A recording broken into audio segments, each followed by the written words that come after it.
2025 became that rare kind of year where the jewels spoke louder than the protocol. We saw bold debuts, the return of tiaras we had almost forgotten, incredible discoveries, and even events that sent shockwaves through the museum world. Every tiara, brooch, or necklace did more than just sparkle. It unlocked a chapter of history we have been waiting to read for a long time. And to be honest, right until the very end of the year, it remained unclear which appearance would stand out as the ultimate triumph of the season. So please, get comfortable and join me as we open the royal jewelry box of 2025. In this video, we're going to remember the most iconic royal appearances, the hidden details you might have missed, and the historic treasures that finally returned to the light.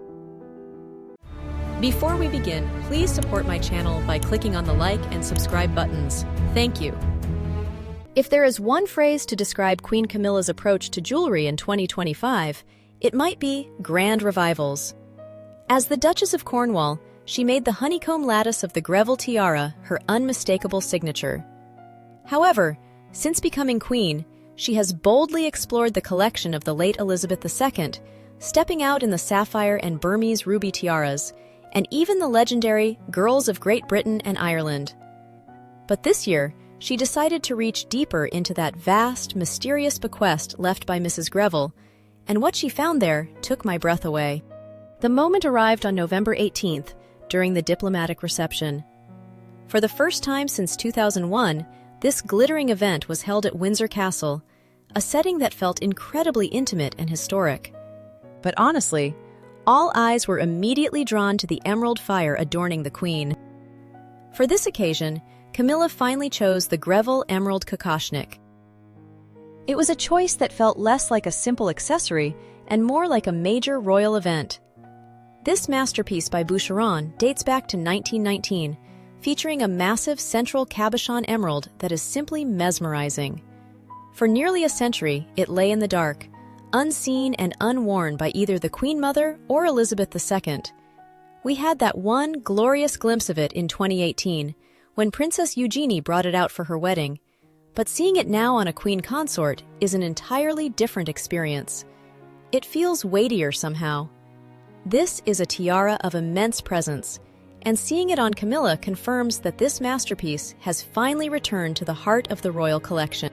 At that reception, she paired the heavy kokoshnik with her grandmother's diamond serpent necklace, a sentimental choice. But the true emerald renaissance of 2025 wasn't finished yet.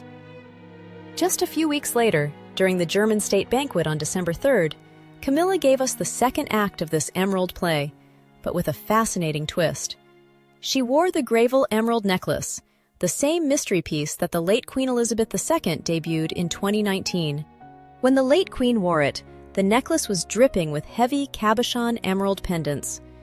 Camilla, however, made a decisive change. She wore the necklace without the drops, leaving them, quite sensibly, in the jewelry cassette. It transformed the piece entirely.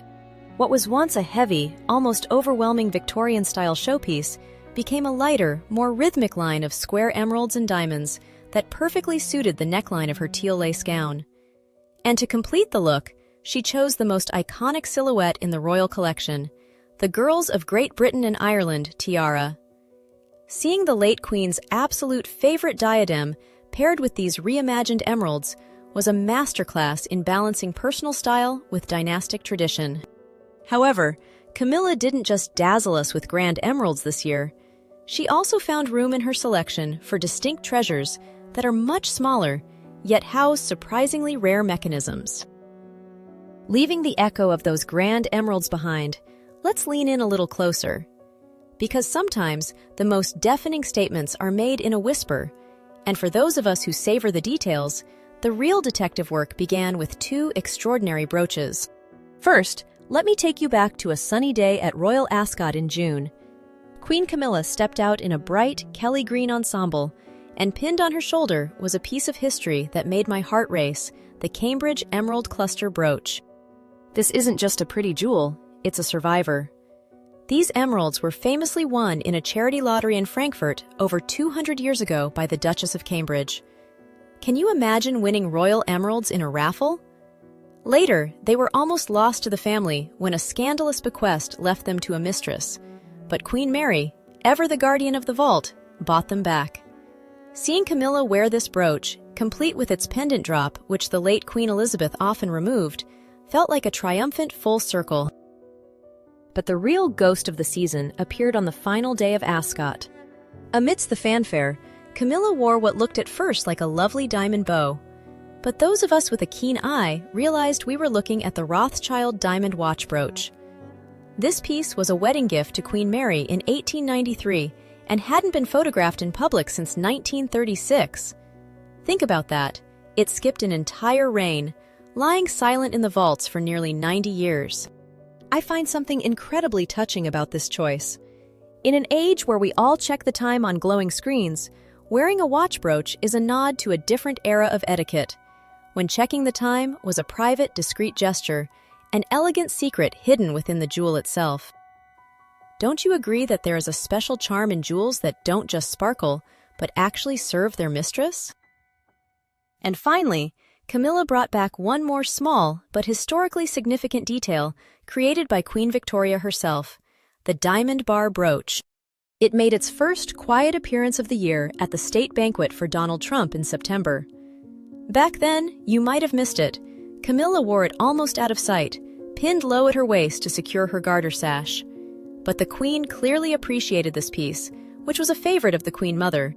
Since that night, she has given it the spotlight it deserves, moving it up to her shoulder for everyone to see. She has already worn it this way twice more, at the diplomatic reception in November and the German state banquet in December. Commissioned by Victoria in 1838 specifically to secure order ribbons, seeing it back in active service is a wonderful nod to the enduring traditions of the British monarchy. And then, we have the mystery that took 26 years to solve. The setting was the French state banquet at Windsor this past July. The Duchess of Gloucester, who is arguably the unsung heroine of the royal jewelry world, arrived in what looked like her familiar turquoise suite. We know these pieces well. The Tech turquoise tiara and parure were wedding gifts to Queen Mary in 1893, and they have been a staple of the Gloucester ladies for generations. But look closer at her neckline. To complete the look, she brought out something we hadn't seen for over a quarter of a century, Queen Mary's turquoise fringe necklace. The last confirmed sighting of this delicate piece was at the wedding of Prince Edward and Sophie back in 1999. Since then, nothing. Many of us feared it had been dismantled, sold, or simply lost to time. Seeing Birgitte wear it now was a moment of pure joy for historians. It's a reminder that the Duchess is a true custodian of tradition. She knows exactly what she has, and she has the patience to wait decades for the perfect moment to bring it back into the light. From the warm turquoise waters of history, we travel north to the snowy capital of Oslo. In early December, Queen Sonja hosted a gala dinner that was, quite literally, brilliant. But for those of us who track royal genealogy through diamonds, her choice of tiara was a deeply meaningful signal. She wore the Maltese cross tiara. This isn't just a Norwegian jewel, it is a piece of British history frozen in diamonds. Originally, this circlet belonged to Queen Alexandra of the United Kingdom, the great-grandmother of the current King of Norway. It was created as a lighter, more comfortable alternative to the heavy George IV state diadem, and when Alexandra passed away in 1925, she left it to her daughter, Queen Maud, who took it to her new home in Norway. Queen Sonja hasn't worn this piece in public since 2011, so seeing it now feels momentous. She wore it in its full glory, with 3 diamond crosses mounted on the bandeau and a 4th pinned as a brooch. It's a powerful reminder that the North Sea doesn't divide these royal families, it connects them. Every time this tiara shines in Oslo, it is a silent, sparkling hello to their cousins in London. But while Norway offered us a diamond bridge to the past, the South prepared a surprise of its own. From the cool brilliance of the North, we turn to Madrid, where Queen Letizia, a woman usually known for her jewelry restraint, suddenly decided to play her strongest card. But while Norway offered us a diamond bridge to the past, the South prepared a surprise of its own. From the cool brilliance of the North, we turn to Madrid, where Queen Letizia, a woman usually known for her jewelry restraint, suddenly decided to play her strongest card. For the state banquet honoring the German president, she chose a jewel that is a survivor of history, Queen Ina's Cartier pearl and diamond tiara. You might know it as a pearl tiara, but its story is far more dramatic. It began life in 1906 as a wedding gift to Queen Ina, but she famously disliked the original design and had Cartier reimagine it with these elegant laurel scrolls. But here is the detail that touches the heart. This tiara was actually convertible. For special occasions, Queen Ina would replace these pearls with magnificent emeralds inherited from her godmother, the Empress Eugenie of France. Sadly, during the bitter years of exile, Queen Ina was forced to sell those emeralds to fund her family's life and her grandson's wedding. The pearls returned to the setting, and the tiara itself was later bought back by King Juan Carlos from his aunt to keep it in the family. Seeing Letizia wear it today, especially against that black velvet, is just fantastic. It really is a joy to see such a historic piece back where it belongs, being worn by a Queen of Spain again. But if Spain gave us a story of survival, Monaco gave us a moment of pure, unexpected joy. For the National Day Gala in November, Princess Charlene did something she hasn't done since her wedding reception in 2011. She finally brought back her wedding tiara, the diamond foam. This is such a unique piece, designed by Lorenz Balmer specifically for her. It's not a rigid crown, it's an asymmetrical spray of diamonds meant to look like the foam of a crashing wave, a poetic tribute to Charlene's past as an Olympic swimmer and her life in this Mediterranean principality. For 14 years, this tiara remained unseen in public. Seeing it rise again from her hair was a rare, glittering signal that perhaps a new chapter of confidence is beginning in Monaco. But the world of jewels is not only about balls and brilliance. Sometimes, history reminds us just how fragile it truly is. And in October 2025, we received news from Paris that made the heart of every historian skip a beat. It happened on a quiet Sunday morning, October 19th. While tourists were just beginning to line up for their morning coffee, thieves staged a brazen heist at the Louvre. In less than 10 minutes, they broke into the Galerie d'Apollon, the very heart of French royal history, and vanished with treasures we thought were safe forever. We lost the sapphire tiara of Queen Marie Amélie. We lost the emerald necklace of Empress Marie-Louise. And perhaps most heartbreaking of all, the pearl diadem of Empress Eugenie is gone. They did leave one thing behind, dropped in their haste on the pavement outside: the crown of Empress Eugenie. It was recovered but damaged, a bruised survivor of a terrible morning. This tragedy is a stark, painful reminder. We are only custodians of these beautiful things. They survive centuries, revolutions, and wars, yet they can still vanish in the blink of an eye.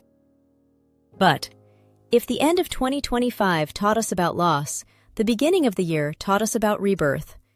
Because months before this tragedy cast a shadow over Paris, a warm golden light had already broken through in the snowy north. In March, during a state visit to Finland, Queen Mary of Denmark did something completely unexpected. For the gala banquet in Helsinki, she ignored the grand diamond tiaras we all know.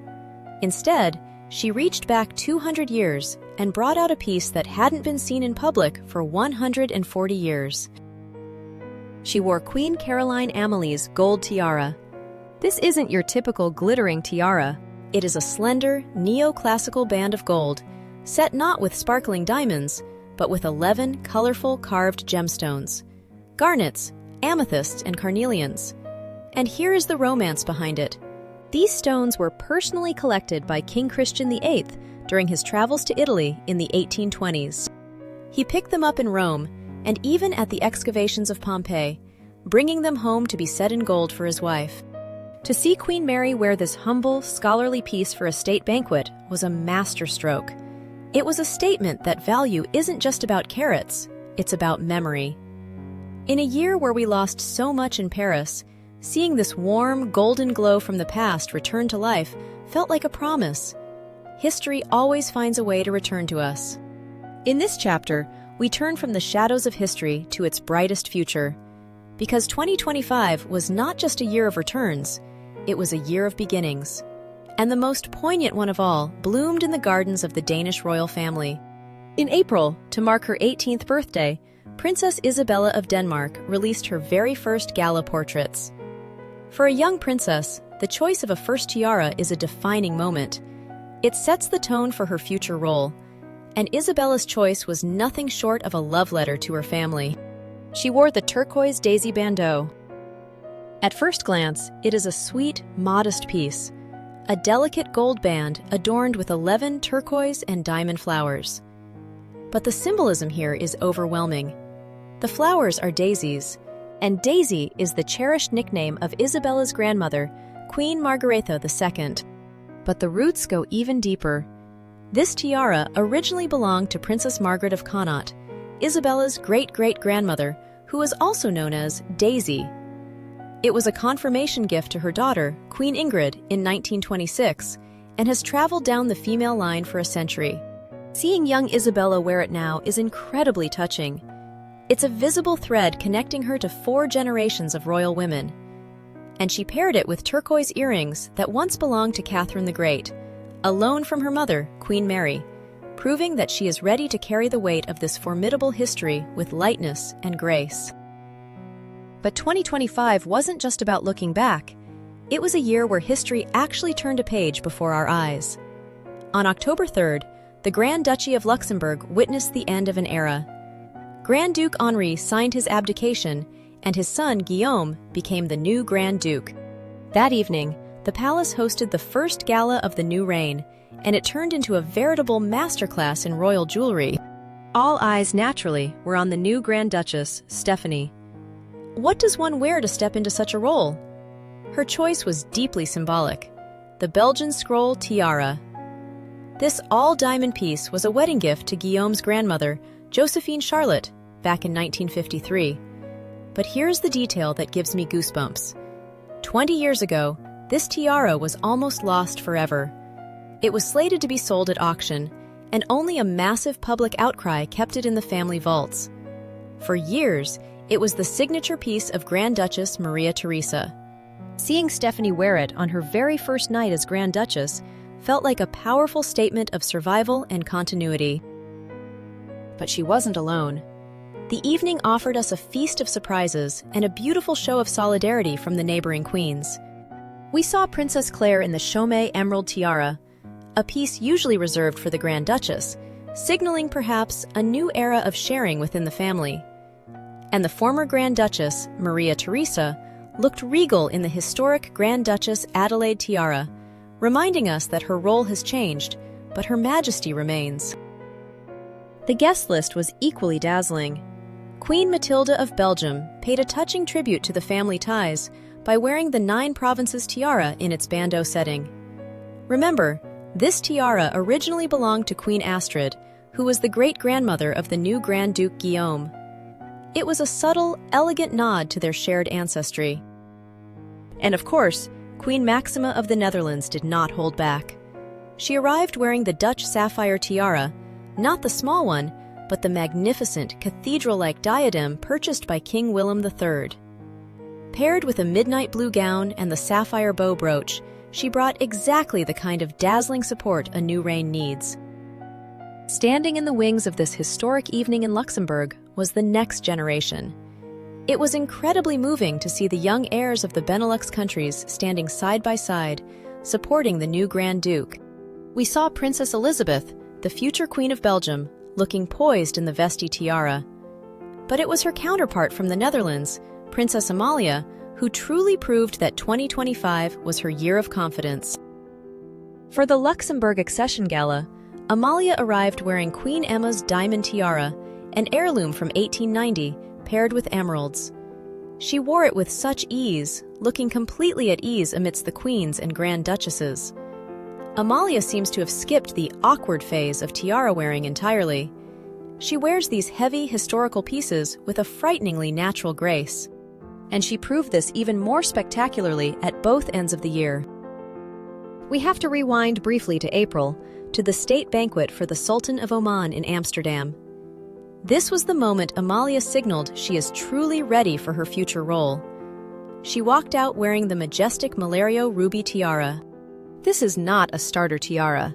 It is a grand, three-pronged cathedral of rubies ordered by King Willem III back in 1888. Historically, in the Netherlands, this piece has been reserved almost exclusively for queens: Emma, Juliana, Beatrix, and Maxima. Seeing Amalia wear it at 21 was a powerful visual message. But she wasn't done yet. Just this month, in December, for the state visit from Finland, Amalia gave us one final treat. She debuted the Dutch diamond bandeau. This piece is pure sentiment. It started life as a diamond necklace given to Queen Emma by the Dutch people as a wedding gift in 1879 and holds over 100 carats of diamonds. Seeing Amalia sparkle in this piece, paired with a Jenny Packham gown, felt like the perfect closing chapter to her year. Do you remember her famous words? "Show me a tiara, and I'll know where it came from." In 2025, she showed us that she doesn't just know their history, she is ready to carry their weight. But December wasn't just busy in Amsterdam and London. Across the Baltic Sea, the Swedish royal family was preparing for the most glittering annual marathon in the royal calendar, the Nobel Prize festivities. And the Bernadottes, as always, did not disappoint. They gave us not one, but 2 nights of world-class tiaras.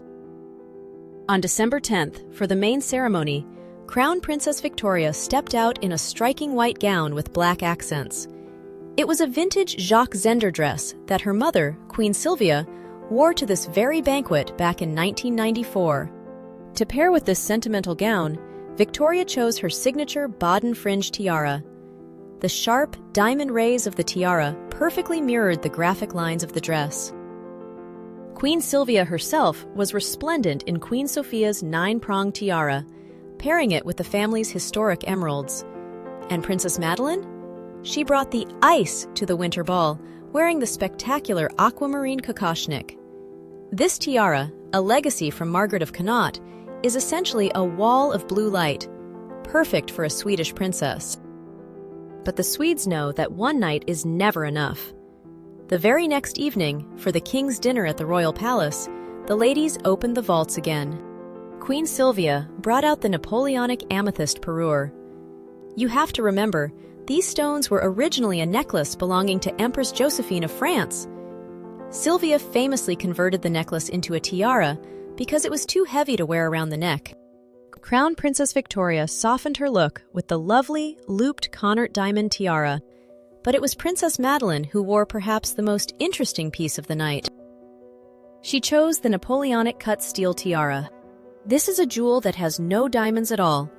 It is made of highly polished steel and gold, yet it sparkles with more fire than many diamond pieces. It was lost in the palace attic for decades before being rediscovered, and seeing Madeleine wear it is a reminder that in the world of royalty, sometimes the most precious things aren't made of gemstones, but of craftsmanship and history. From the confidence of youth in the Netherlands to the winter majesty of Sweden, Europe has dazzled us. But the stage is now set for the year's most emotional narrative. Back in Britain, 2025 belonged to the Princess of Wales. For Catherine, 2025 wasn't just another year of engagements.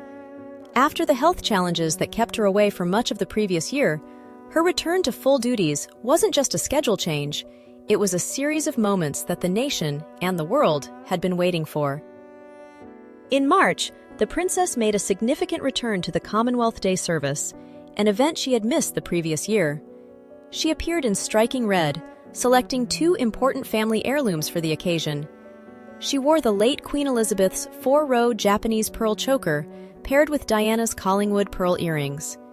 It was a dignified, classic combination that visually linked her to the previous generations of royal women. But the moment the whole world held its breath for came in July. The French state banquet at Windsor was her first tiara appearance since her recovery.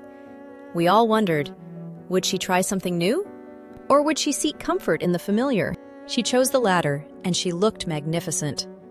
Wearing a red gown by Sarah Burton, she completed the look with Queen Mary's Lover's Knot tiara. And honestly, when you see her in it, you understand why she rarely changes it. The swinging pearls, the arches, she looked every inch the future queen. But look at her ears. She paired the tiara with the Greville chandelier earrings.